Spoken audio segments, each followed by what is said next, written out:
été affiché. Qu'est-ce qui a été affiché? La liste a été... Vous avez quand même la liste qui a été publiée. Oui, mais il y a des versions en fac-similé, on a des versions en fac-similé, c'était affiché. Aujourd'hui, Femmes ne conteste pas. Le directeur de l'IRIC le contestait. Le deuxième communiqué de Femmes ne parle pas du premier, de la première liste. En droit, dans ce communiqué qui est le dernier, il en parle quand même dans ce communiqué. Je dis la deuxième liste. La deuxième liste des admis, celle qu'on va dire être légale maintenant, ne dit même pas qu'il y a eu une première. Donc la deuxième liste ne vient pas rapporter les décisions prises par la première. Bon, on est dans le jury de droit. Le jury s'est donc réuni quand pour reconsidérer. On dit, les textes disent en gros que les concours d'entrée dans les examens, dans les établissements, dans les grandes écoles, se reposent sur les questions de méritocratie, d'abord, de contingence politique et d'équilibre régional. Mais il y a dans la première liste celle qui est numéro 2, qui s'appelle Ti Estelle. Elle est originaire du centre. Elle est donc parmi les 7 originaires du centre qui ont été admis comme ça, frauduleusement, disons ça comme ça. Mais dans la deuxième liste, Ti Estelle qui était première, donc qui était parmi tous les candidats du centre. Là, c'est dans le détail. On va mettre dans le principe. Si on a dans le détail, on va mettre... Mais je dis le jury... Est-ce qu'on est d'accord? Jean-Jacques, ce que je veux dire, c'est que le jury qui s'est réuni et qui a décidé que Ti Estelle était la première du centre ne peut pas s'être réuni et dire que Ti Estelle n'est plus parmi les personnes admises, alors qu'il y a des gens du centre qui ont été admis. Très bien, on a retenu cela. Les principes de Nico Ebo sont beaucoup évoqués dans le communiqué de presse du ministre Jacques Fam Ndongo, qui semble indiquer justement que toutefois les lois et règlements républicains ont prévu, à côté de la méritocratie académique, un paradigme subsidiaire et non moins fondamental, la méritocratie régionale ou géographique, axée sur la représentativité territoriale que l'on appelle prosaïquement équilibre régional. Est-ce que ce n'est pas là la prison du Cameroun d'avoir évoqué sur le plan réglementaire ce genre d'aspect? Monsieur Famogo écrit dans une langue sectaire. Parce que quel que soit votre niveau d'éducation, vous pouvez comprendre ce que ça veut dire. Si vous croyez comprendre, vous comprenez. Ça ne veut rien dire ce qu'il a écrit là. Ça ne veut rien dire du tout. C'est vide. Et là, ça veut dire simplement qu'il y a les lois de l'équilibre régional dans le pays. Vous savez quand même que ça existe. Je ne sais pas je ne connais pas le numéro de la loi. Je dis que quand on vous attrape, moi je suis au village, quand on vous attrape en train de voler au village, je dis que flagrant délit de vol, on sait ce que vous dites exactement ce qu'il dit là. Mais je crois que le débat est plus sérieux que celui-là. J'ai parcouru les résultats des différents concours de grandes écoles du Cameroun, de toutes les grandes écoles, sur 10 ans avant de venir ici. Au moins 50% sur chaque liste, tout à l'heure vous allez compter, 50% sur chaque liste, les admis, c'est les enfants du genre de régime. Allez prendre la liste, je ne parle pas de région.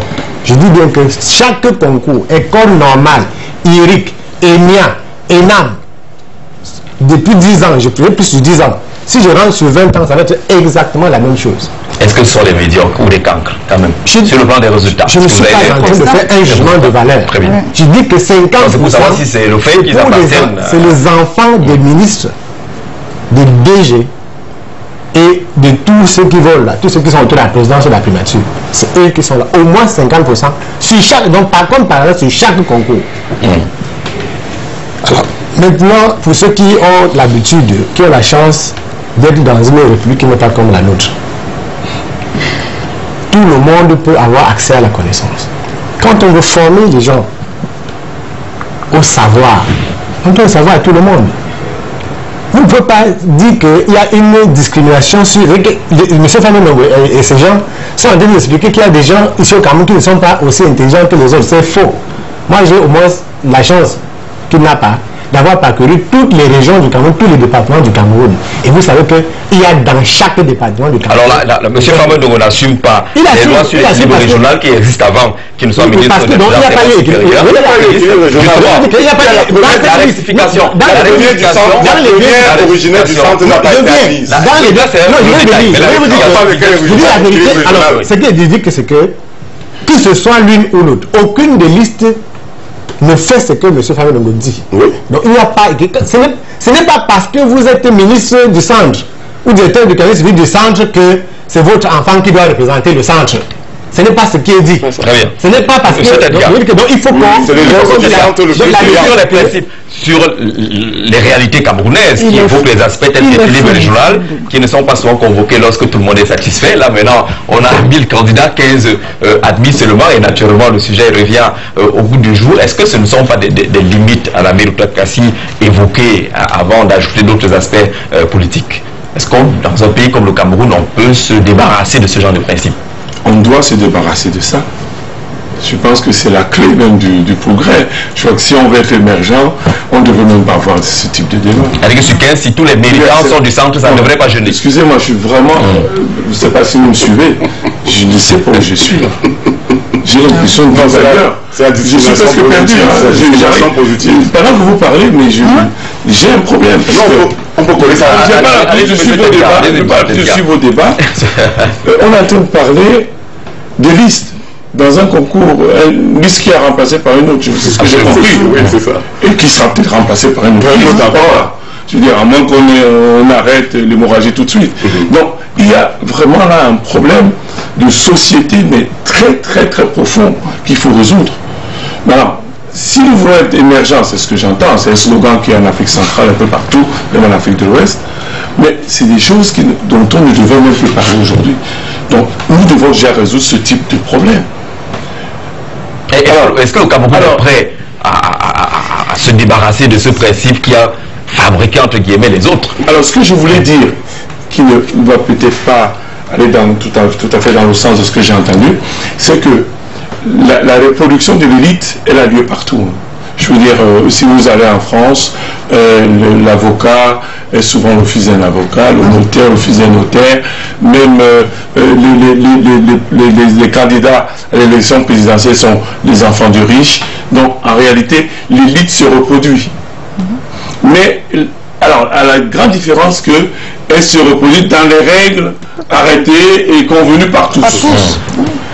C'est-à-dire que c'est la limite ici par rapport à ce qui se passe au Cameroun. C'est qu'ici, on a l'impression que c'est un droit d'être admis dans une école avant l'enfant d'un pauvre si on est riche. C'est pas tout à fait la même chose. C'est que là-bas, on donne les moyens à l'enfant de l'élite d'être suffisamment prêt pour entrer dans cette école. Je crois que c'est toute la différence. Alors, est-ce qu'il n'y a pas une lecture superficielle, professeur Aboya, des faits? On se limite aux aspects d'équilibre et autres qui nous éloignent un peu du fond de cette affaire, et en entrant dans le fond, j'ai l'impression qu'on ne devrait pas évoquer les noms de certains individus dont le ministre et autres. Le problème est camerounais dans l'organisation structurelle du Cameroun. Moi, je pense que nous sommes trop sur les détails. Je pense que je reste sur le principe. Le principe veut dire quoi? Veut dire que le ministre de l'enseignement supérieur est chancelier des ordres académiques. Il doit co-signer le communiqué, notamment pour le cas de l'IRC, avec le ministre des Relations extérieures. Absolument. Les jurys à l'université sont souverains. Et les jurys, quand ils transmettent les résultats au ministre pour publication, il doit veiller à faire respecter ces textes qui existent, qu'il n'a pas inventés. Les textes existent. C'est-à-dire que le débat veut amener la rue à se substituer au ministre et à piloter le développement du conseil. C'est exactement ce qui se passe. C'est-à-dire qu'on reproche au ministre d'avoir exercé ses prérogatives. On reproche au ministre d'avoir mobilisé une seconde lecture des résultats pour que ceci soit conforme aux lois de la République. Je veux qu'on en arrive à la perspective qu'évoque Simon Telka. Mais il faut donc que les lois soient abrogées. Mais dans un pays, il y a quoi? Il y a les lois et les procédures. On ne peut pas empêcher à un commis de l'État de respecter les lois et la procédure. Que les lois soient mauvaises, que les procédures soient mauvaises, tant qu'elles ne sont pas abrogées, je ne pense pas qu'on puisse faire un procès d'un ministre qui agit conformément à la loi et conformément au règlement. Mais maintenant, les détails, les états d'âme, je sais que la presse a... Est-ce qu'il n'y a pas une grosse domination d'état d'âme? Non. Est-ce qu'on ne sait pas le faire? Il y a un sentiment d'injustice, simplement que la presse relaie.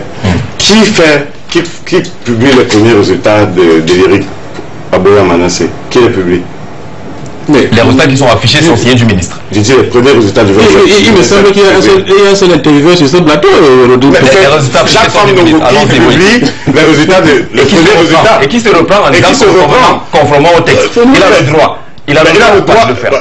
Il a le droit de faire la veille sans se conformer au texte. Est-ce qu'il a le droit de prendre un nouveau texte et ne rapporte pas vous voulez qu'on parle de droit. Vous voulez qu'on parle de droit. Il publie un deuxième résultat sans rapporter le premier. Parlons de droit. Comment ça, puisqu'il y a ce liste qui est là. Il a signé la première, il a signé la deuxième. Il a demandé qu'on retire la première. Par quel acte? La question est comprise. Quel est l'acte qui retire la première? Pour retirer, il faut un acte. Il faut un acte. Il faut une mention. On dit cet acte-ci abroge l'acte précédent. Il faut que j'explique à Rodrigue comment cela se passe. Oui, expliquez. En matière d'examen, il n'y a pas de droit acquis. C'est-à-dire que si un jury considère qu'il y a quelqu'un qui n'avait pas droit d'avoir un examen, il retire parce qu'on ne peut pas assumer un résultat qui est en plein d'erreur. Donc le jury est souverain, le jury a le droit. Donc le ministre peut demander au directeur de l'IRIC de retirer la liste qui a été affichée. C'est le directeur de l'IRIC qui a jamais eu la première liste. Il a dit ça oui. Dans les médias, il s'est communiqué. Moi j'ai un communiqué devant moi. Il a dans les médias. Mais ça, le communiqué arrive une semaine après. Moi j'ai un communiqué devant moi. Ça arrive une semaine après les résultats controversés. Une semaine. Je ne fais pas la discussion fiction, Rodrigue. J'ai un document qui décrit le processus. Vous avez quel document? Je dis, s'il n'y a pas, Rodrigue, s'il n'y a pas de première liste, c'est qu'il n'y a pas de débat quand même. Oui, s'il y a débat, c'est parce qu'il y a une première liste qui a été querellée. Très bien, Maximilien, qui voulait ajouter un aspect sur les principes. Oui, c'est sur les principes qui semblent abrigader le système. Oui, c'est sur les principes. D'abord, l'équilibre régional, on le pose sur la table quand ça nous arrange. Ok, ça, c'est ça qui nous arrange pas. Ça nous arrange pas. On dit tout le monde a le droit. Moi, c'est un constat que j'ai fait.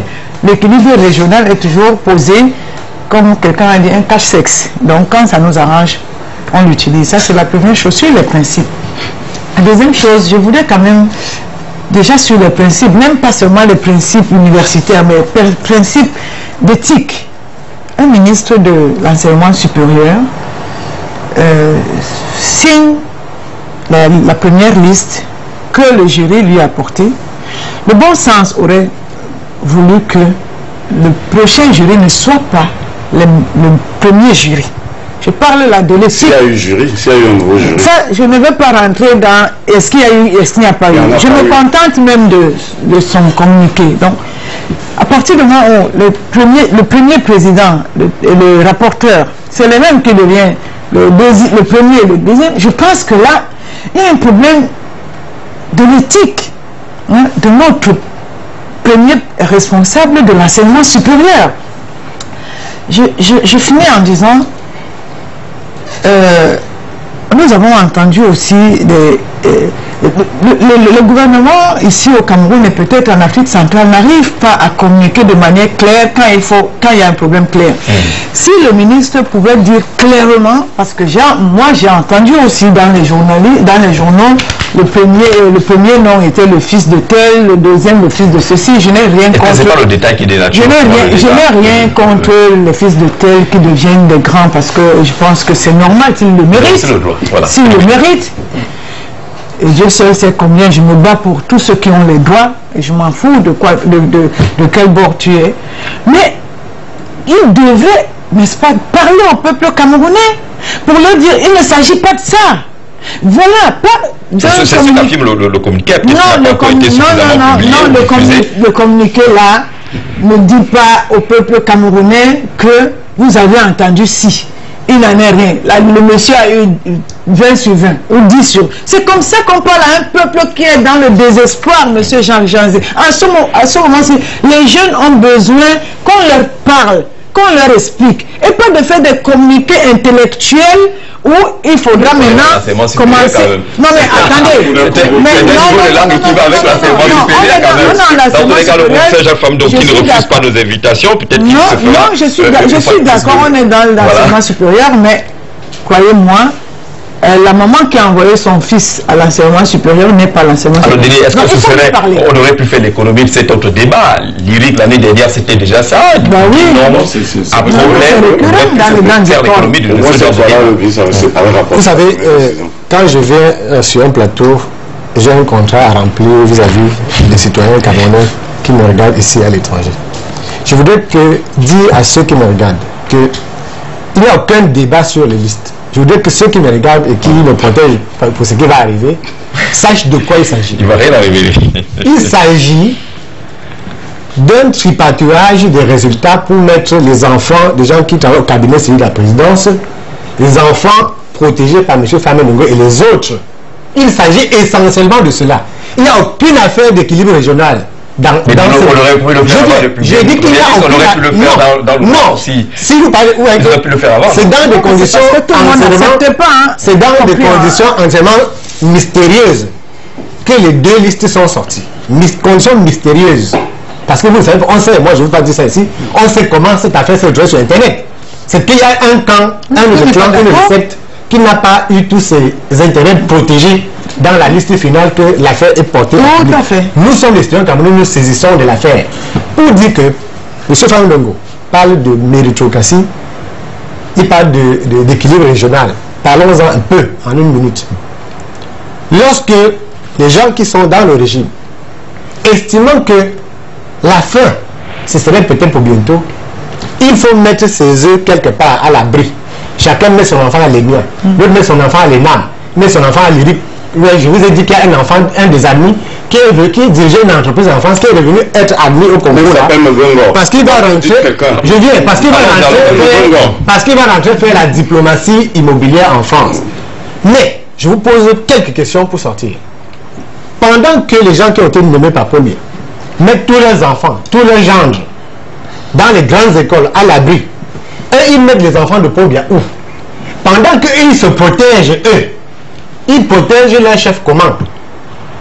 La dernière chose qu'il faut dire aujourd'hui, c'est que il y a des Camerounais qui sont engagés dans un vaste front contre Boko Haram. Pourquoi est-ce que ces gens ne s'arrangent pas pour prendre leur fils aussi et faire un équilibre régional dans l'effort pour combattre l'ennemi, dans l'effort pour mourir? Votre minute. Donc, il faut faire très attention. La minute est épuisée. Si le Cameroun, la dernière seconde de mon propos, c'est que il faut que ceux qui sont là-bas sachent que nous sommes fils et filles d'un seul pays. Si ce pays doit tomber, c'est ça avec eux et nous. Qui ne pensent pas qu'ils vont mettre les enfants là à l'abri. Nous sommes tous ici. Est-ce que ces propos, justement, est-ce qu'il y a un délit finalement de nom ou d'appartenance familiale? Est-ce qu'on n'est pas en train de vouloir créer? On peut passer autre chose. C'est un délit criminel. Un délit criminel. Un délit d'appartenance familiale. On peut être fils de tel et être brillant et être admis pour ça. Et pour bien un fils de qui? Pourquoi est-ce que bien le faire brillant? Il se plaint pas. Non, pourquoi ça fait l'équilibre? Il se plaint pas pour ses enfants. Pourquoi on n'enlève pas pour bien? Il se plaint pas pour ses enfants. Est-ce qu'il n'y a pas un délit de nom, un délit de région, d'appartenance? Il enlève un gars du centre. Oui, un gars du centre. Alors, il veut se mettre lui-même. Je pense que je vais à l'aise dans les principes. Je ne veux pas particulariser le débat. Moi, je n'ai rien contre l'admission du fils de Mbongo à l'Éric. Je crois que c'est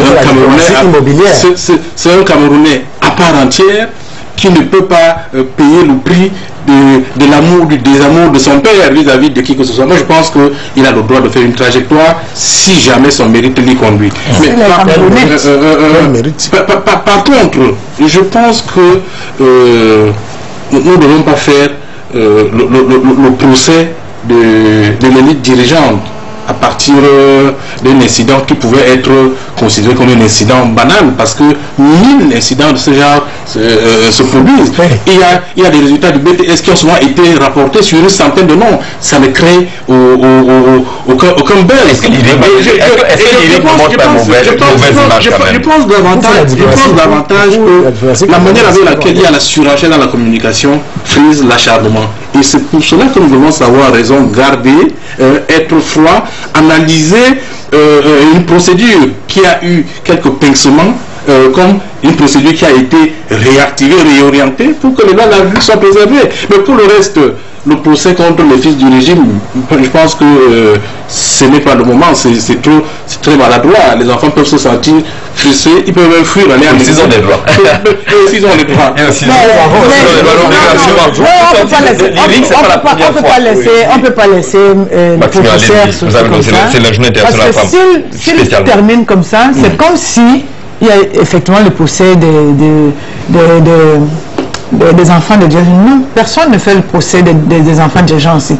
J'étais la première à dire que s'ils méritent, ils ont le droit d'être premiers, même avec tous les applaudissements du jury, je ne sais pas quoi.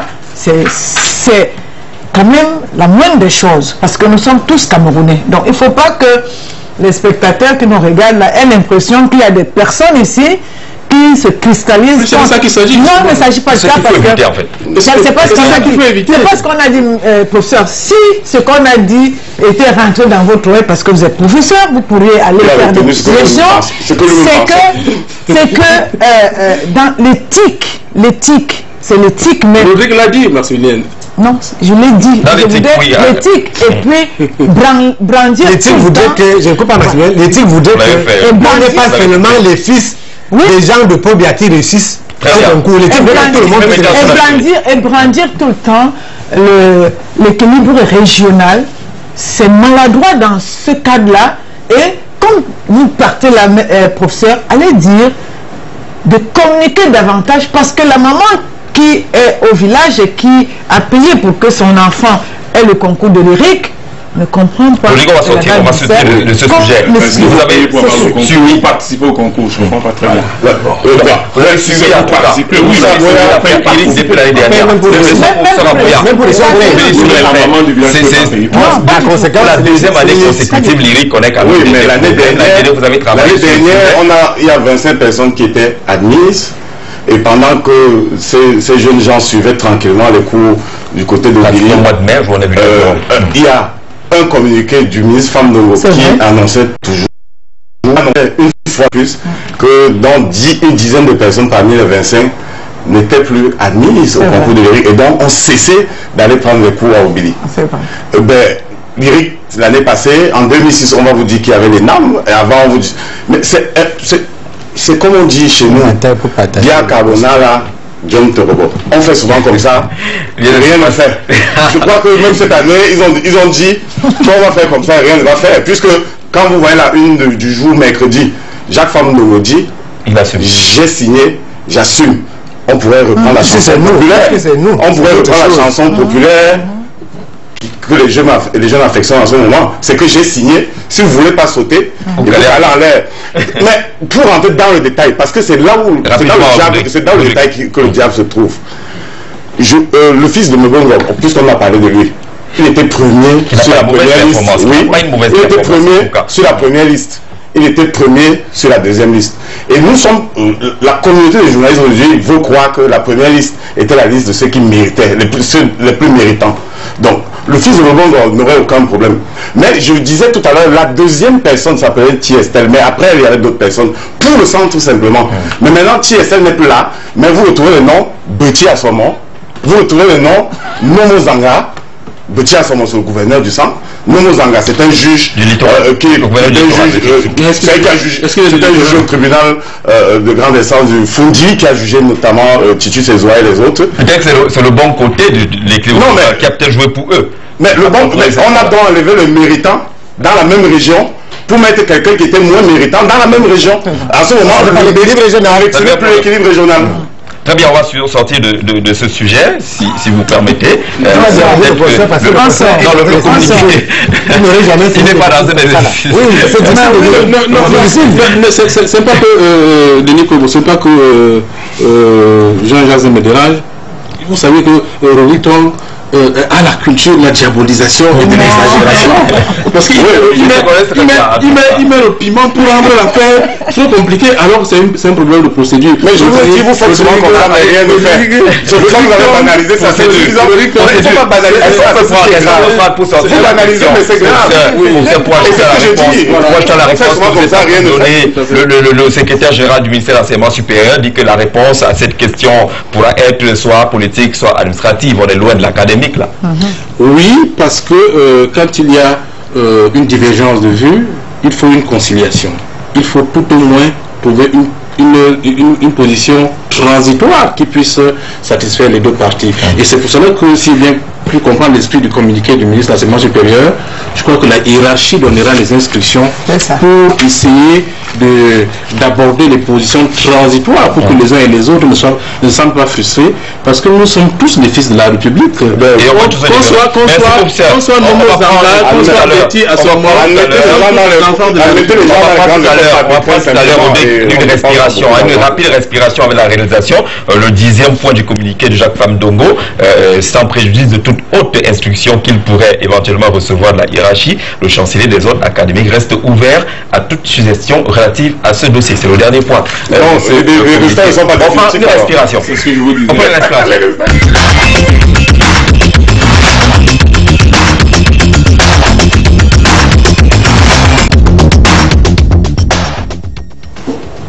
Audrey et ses talents de chanteur. Donc on a le manqué en tout cas. On prend la deuxième thématique rapidement qui nous parle de ces conflits en Afrique, Boko Haram et autres. La source du mal, où peut-elle se cacher cette source du mal? Le 5e point des éléments cités par Justin Pierre-Resson tout à l'heure parlait des questions d'armement. Cette question qui peut se présenter sous l'angle de la circulation massive des armes sur le continent africain. Monsieur Tetka, c'est un phénomène qui retient quand même l'attention. Pourquoi tant d'armes? Je pense qu'il faut remonter à la guerre déclenchée par les Américains après le 11 septembre. Je pense que tout part de là. Je pense que la destruction de l'Irak dans une guerre qui était totalement injustifiée, qui était rejetée quasiment par la communauté internationale, la vraie, et qui, malgré tout, cette guerre a eu lieu, a complètement changé le monde. Moi, je pense que vraiment ça part de là. Ça fait partie des analyses que je partage. C'est que une fois l'Irak démoli, une fois que voilà, le désespoir, c'est-à-dire que la cohésion du Moyen-Orient est totalement disloquée, qu'est-ce qui va se passer? Il va donc se passer à partir de là une montée qui prend plusieurs formes. D'abord, on va constater une montée d'affirmation d'identité sous forme religieuse. C'est comme ça que naissent, par exemple, en Europe, les ports de chador, des ports d'habits très religieux. Et je pense que on part à ce moment-là vers quelque chose qui n'existait plus avant. Et si on suit la chronologie, on va voir qu'après l'Irak, il y a eu d'autres guerres, mais toujours dans le même sillage, sans oublier le conflit israélo-palestinien qui est un peu le ferment de tout ça. Parce que je pense que c'est à partir de là que va se disséminer toutes ces armes. Et alors, voilà, juste le cas du continent africain, la Libye. Alors, avec la Libye, avec la destruction de la Libye et l'assassinat de Kadhafi, qui était vraiment un homme tampon entre l'Europe et l'Afrique, on crée véritablement un boulevard pour tout ce qu'on va vivre après. Alors, on se serait quand même attendu à ce que ce soit des armes, professeur Boya, des petits calibres, mais lorsqu'on voit l'armement, par exemple, on reviendra à M. Tetka tout à l'heure, entre les mains de Boko Haram, ce n'est pas des armes du petit calibre. Oui, je pense globalement, au-delà des aspects que M. Tetka a évoqués, nous partons d'abord par principe du complexe militaro-industriel que dessine John Kenneth Galbraith. Pour que les industries fonctionnent, il faut qu'il y ait des guerres. Donc, sans ça, automatiquement, les industries vont fermer. C'est pour cela que les rébellions, il faut faire attention. Quand un groupe se fait appeler rébellion, ça veut dire qu'il doit absolument s'approvisionner. Mais dans le contexte sous-régional, je dirais principalement deux choses. Il y a cette insécurité transfrontalière, notamment entre le Nigeria et le Cameroun. Et ensuite, entre le Cameroun, le Tchad et la Centrafrique. Ensuite, entre le Cameroun, le Congo et la Centrafrique, ça crée le triangle de l'insécurité. Nous sommes quadrillés par cette porosité aux frontières qui qui s'alimente de la proximité traditionnelle aux zones de crise. Il y a une guerre civile quasiment en Centrafrique. Le Congo l'a connu, le Tchad l'a connu il y a quelques années. Au Niger, ce n'est pas stable. Non, on ne peut pas espérer être stable, ne pas avoir une floraison d'armes dans ce cadre-là. Et vous savez, pour ne prendre que le cas à l'Est, les armes légères et de petit calibre ont fait l'objet de colloques, de rencontres, de symposiums. Maintenant, une zone grise, comme celle qui est au nord, autour du lac Tchad, nous ramène tout ce qui vient de la Libye, nous ramène tout ce que ACMI peut transporter, parce que c'est une zone de non-droit, personne ne contrôle cette zone-là. Et aujourd'hui, on s'étonne que les armes puissent être en afflux au Cameroun, alors que les Camerounais vont acheter une Kalachnikov à RCA à 52 000 francs CFA. Alors qu'il y a des livreurs qui viennent proposer aux gens à Douala de leur offrir des armes automatiques. Et ça, c'est parce qu'il y a un commerce. Vous savez bien que l'affaire de Bakassi a connu a laissé échapper beaucoup d'armes également. Plusieurs fois sur le terrain, que ce soit du côté de Bakassi à l'est ou dans le nord, la porosité des frontières, la faiblesse de la surveillance peut avoir favorisé justement la circulation des armes. Bon, je crois que je dis en début de cette émission que de plus en plus, pour empêcher que ce qui doit arriver arrive, parce qu'il y a beaucoup de mauvaises choses qui vont arriver. Il ne faut pas avoir pour un oiseau de mauvaise humeur. Vous n'êtes pas de ceux-là cités. C'est parce que les gens ont refusé depuis 2013. Lorsque nous disions que voilà des choses qui vont arriver, parce qu'ils sont dans des complots terribles, c'est clair, même au niveau du Cameroun, que ces choses arrivent. Alors nous sommes, la situation de notre pays est très critique. Je suis pas dirigeant du pays dont je parle, moi, en tant que citoyen, je dois alerter sur le fait que la situation est plus que critique. Sinon, on peut vous prendre le nom de manifestation. Donc, la situation du pays est... Alors, la situation du pays est critique, oui. La rébellion. Que ce que les gens disent. Je dis que les informations du journaliste que j'ai, et qui sont au moins c'est vrai à 99%, disent que les armes dont disposent notamment les insurgés au niveau du Nigeria et de la frontière avec le Cameroun, sont les armes qui leur ont été livrées de façon officielle. Au moins à 89%. Ce n'est pas le fait... Les armes, je travaille sur le crime transfrontalier, et les armes qui circulent de façon transfrontalière sont d'un certain type de calibre. Il y a des armes qui ne circulent pas comme ça sur les lignes transfrontalières. Un ami m'a dit qu'il y a de cela, je crois, 3 jours, des armes ont été larguées sur Goza au profit de Boko Haram. Il y a de ça, je crois, 3 jours. Nous sommes je crois, ça fait 3 jours que les armes ont été larguées. Donc ce ne sont pas des armes qui viennent de pas acheter au marché noir ou pas acheter. Pour ceux qui sont allés sur le terrain et pour ceux qui discutent avec les forces de sécurité qui sont sur le terrain, savent que la puissance de feu de cet ennemi-là est au moins supérieure à celle des armées régulières. Parce que nos pays n'ont pas d'importants moyens pour avoir ce type d'armement-là, même s'il y a beaucoup d'efforts qui sont faits ces derniers temps au Cameroun, au Nigeria et au Tchad. Donc, si on veut réussir dans cette bataille-là, il faut qu'on considère que l'ennemi qui est aux frontières a au moins peut-être les mêmes amis que nous. Ça, c'est sur ce point que je vais m'arrêter. Donc, les ennemis qui attaquent nos pays ont à peu près les mêmes amis que nous. Peut-être que ces amis ont plus intérêt à armer l'ennemi pour faire un chantage systématique sur nos régimes. Sur cette base-là, on peut aller. Et la solution se trouve dans ce que je dis. La seule chose qui puisse permettre que on ne soit plus véritablement en conflit comme on l'a en ce moment, c'est que les dirigeants, au lieu de faire des trucs patriotiques et autres, dénoncent les marches patriotiques, dénoncent ceux qui sont en train d'armer l'ennemi, parce que si l'ennemi n'a pas d'armes, il n'y aura pas de guerre. Il faut dénoncer cela. Justement, dans ce développement, il apparaît l'idée de complicité ou des marchés qui sont ouverts à tout le monde, pratiquement à pied égal, que vous soyez un État ou n'importe quelle force obscure.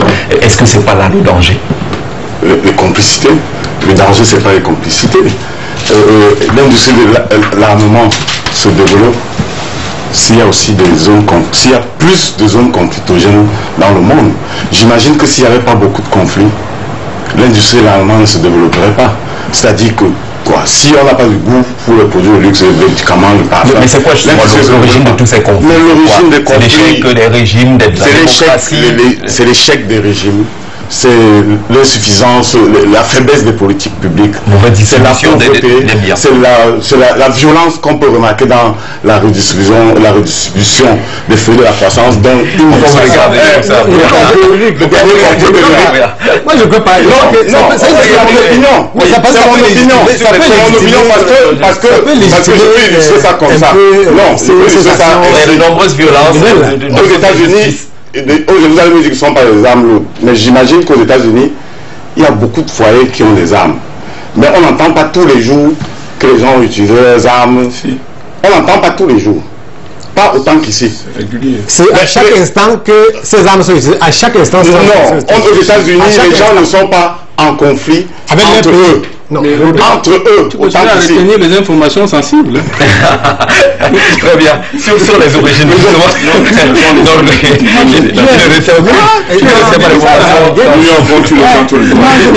très bien. Ça c'est connu aux États-Unis. Quelqu'un voulait faire juste une parenthèse là-dessus. Sur l'utilisation des armes. C'est l'utilisation des armes aux États-Unis. C'est la plus grande, c'est le plus grand marché. Les mobiles ne sont pas les mêmes. Oui, mais les gens sont encore aux États-Unis pour les mêmes raisons. Maximilien, ici c'est sur les foyers, les origines de toutes ces tensions. Oui, quand vous partez du Tchad pour le Cameroun, moi je l'ai fait, et j'étais sur une moto, vous traversez le pont, vous êtes au Cameroun. Si j'avais les explosifs, par exemple, je vais dire que de milliers, quand vous partez du Cameroun pour le Nigeria, quand vous êtes dans le Grand Nord, pour ceux qui ont fait le tour, les gendarmeries ressemblent à quoi? Ils ont même déserté. Aujourd'hui, elles sont là parce qu'il y a des problèmes. Avant, c'était fermé. Le commandant était un peu plus loin, il venait de temps en temps. C'est bien institutionnel. Donc, il faut faire vite pour que au moins les États de la CEAC, comme ils ont commencé, ils ne réussissent pas à se rassembler. Qu'ils sécurisent, n'est-ce pas, les frontières. Ça, c'est la première chose qu'il faut faire rapidement. Parce que si quelqu'un a fait ce tour... Sécuriser la frontière ne veut pas dire lutter contre la libre circulation. Non, ça n'a rien à voir. Sécuriser les frontières, c'est limiter justement... C'est une question d'approche. Non, ça c'est une autre chose. Mais c'est pas le débat là tout de suite. Parce qu'on aura l'occasion de débattre comment sécuriser les frontières. Parce que on est là sur un cas bien précis, n'est-ce pas, sur les origines des conflits. Alors on parlait de l'ouverture. Oui, l'ouverture à tous du marché. Maintenant, je voulais terminer en disant le radicalisme religieux, je suis d'accord, il est né du fait que, il faut qu'on en parle, il est né du fait du 11 septembre. Et il faut en tenir compte. Oui. Il est ancré. Moi je vais vous dire quelque chose. J'étais avant-hier avec quelqu'un qui pense que un ministre aurait dit qu'il faut aller combattre les gens du Nord. Parce que maintenant, vous pouvez même dire seulement il faut aller combattre au Nord. Quelqu'un pense que il faut aller combattre les gens du Nord. Donc, l'intégralisme religieux, l'intégrisme religieux est très ancré dans, n'est-ce pas, surtout de l'islam, parce qu'il faut le dire, sur ça stigmatise. Non, je stigmatise pas. On était en train de parler justement de la trop grande ouverture du marché de l'armement. Est-ce que c'est un secteur qui ne pourrait pas être régulé pour éviter justement ce qu'on observe aujourd'hui, l'armement lourd, les intégristes, des insurgés? Est-ce qu'on ne pourrait pas mieux réguler le marché de l'armement? Moi, je soutiens la thèse suivante. Je crois que les grandes firmes internationales ont toujours vendu les armes.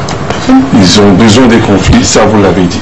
Mais je crois qu'en ce moment, nous vivons un problème qui a quelque chose à voir avec une certaine façon de croire en Dieu, une certaine façon sans parler vraiment, mais parler de la déviance de l'islam.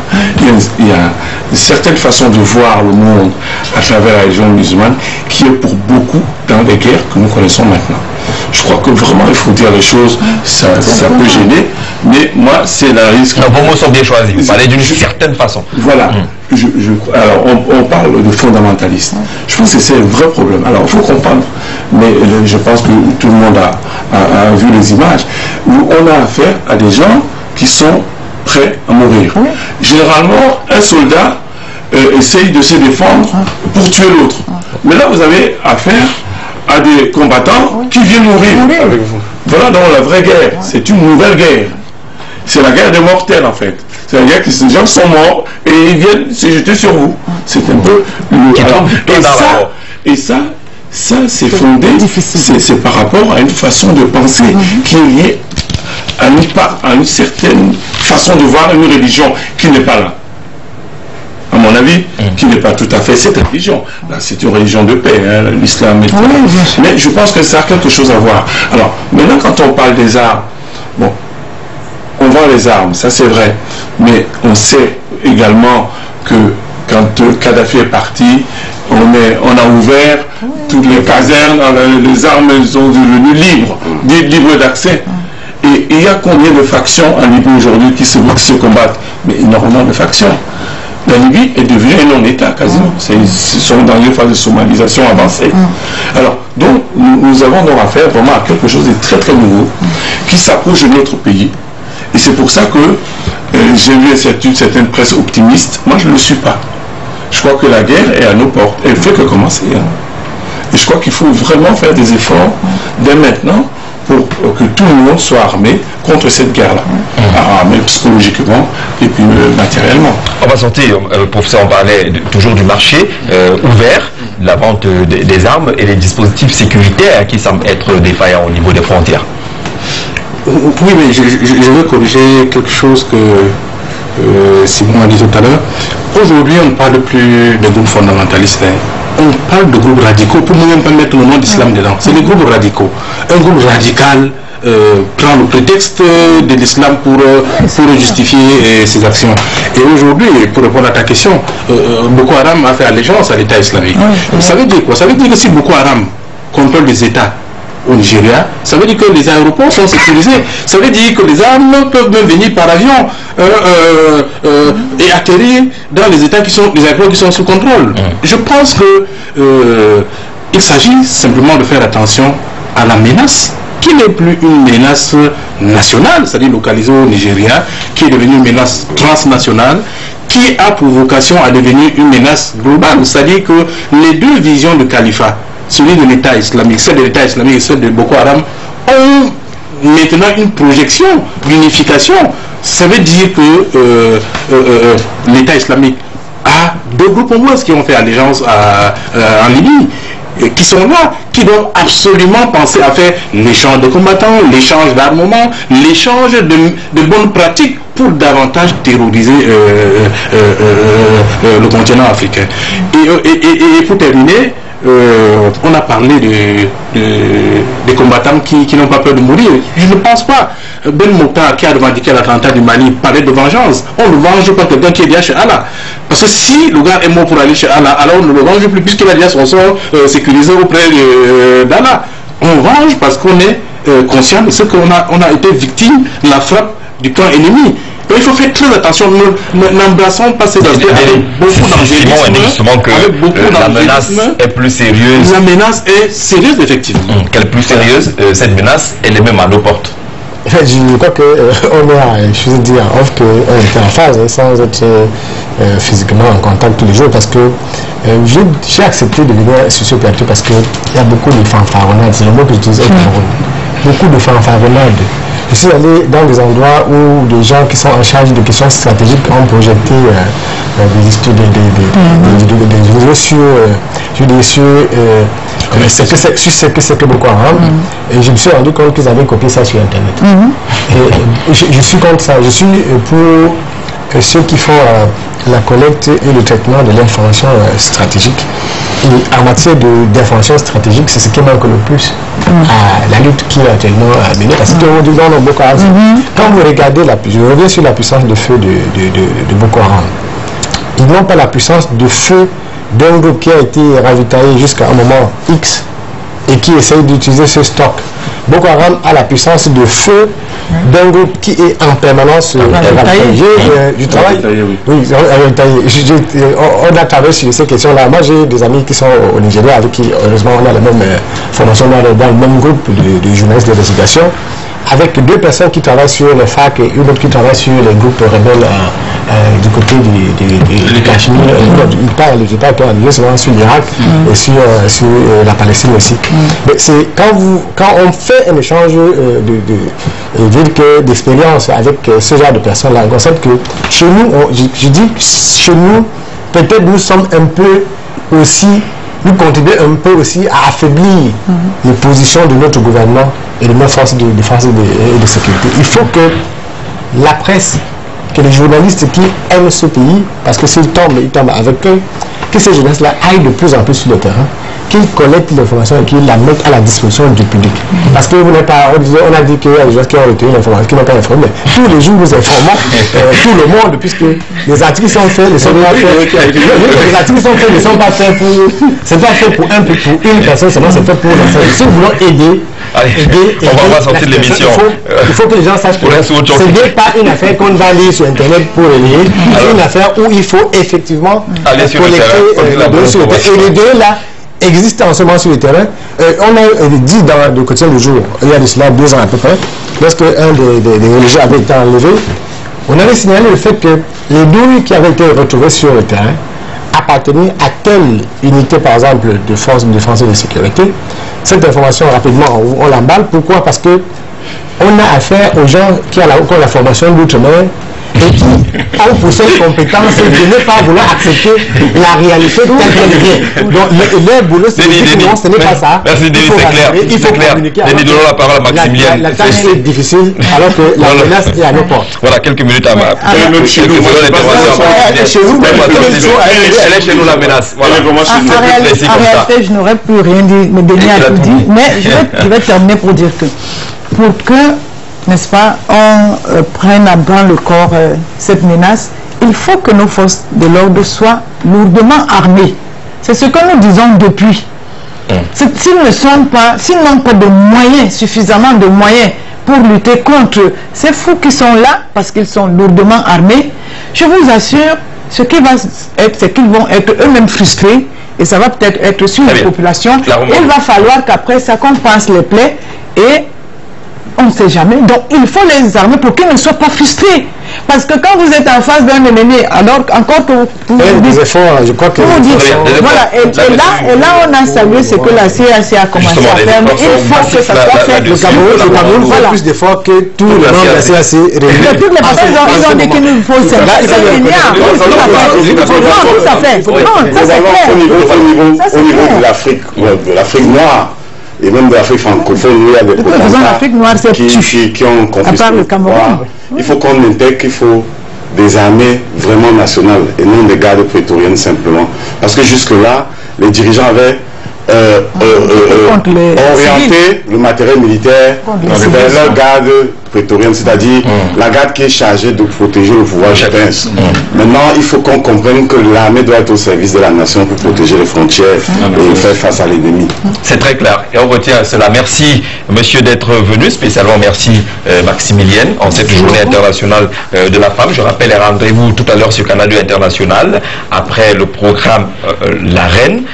S'il est finalement retenu, on retrouvera Nani Rabé-Bindi dans le cadre de la tribune de l'histoire qui replongera les téléspectateurs dans le cadre des débats sur le Cameroun aux Nations Unies. C'était les 11 et 13 décembre 1946 à la tribune des Nations Unies, la tribune de l'histoire. Et si la reine est naturellement retenue pour tout à l'heure à 20h30, Justin-Pierre Essonneau aura pour invité Barnen et Voutou. Rendez-vous à suivre absolument. Merci d'avoir regardé cette édition de Canal Presse. Bonne fête aux femmes. Merci.